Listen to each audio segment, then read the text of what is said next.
The Humana Building in downtown Louisville. It really is one of the most distinctive and unusual skyscrapers in America.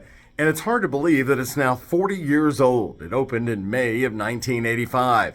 In fact, it was so unique for this city that my television station right here, WHAS TV 11, produced an hour-long special. We got exclusive access inside the building and outside.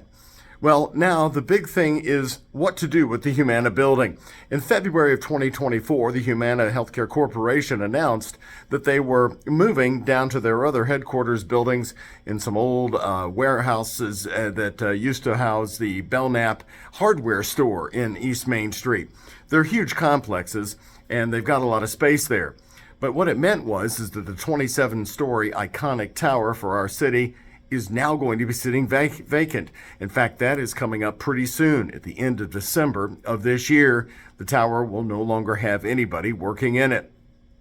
Michael Graves was the famed architect, and the tower was built by the co-founders of Humana, Wendell Cherry and David Jones, who both were Louisvillians. They created the company from the ground up, and they wanted it to be a showplace. They had Graves put some interesting twists into the building, like the steel trusses that stick out from the front of it.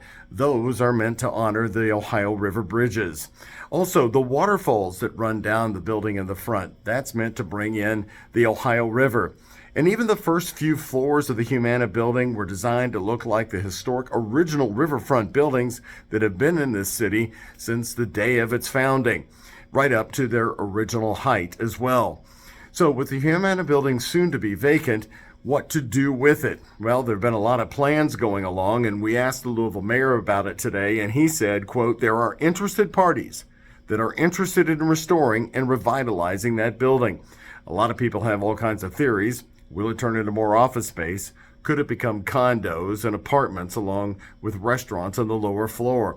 One thing about the Louisville mayor, who's a Democrat, is he was able to secure $100 million from the Republican-dominated Kentucky legislature in 2024 in that budget year.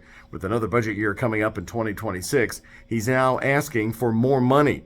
And we asked a key Republican from Louisville if Louisville was deserving of that money from the state legislature, and she said they had earned that right to get more for the investment into downtown Louisville.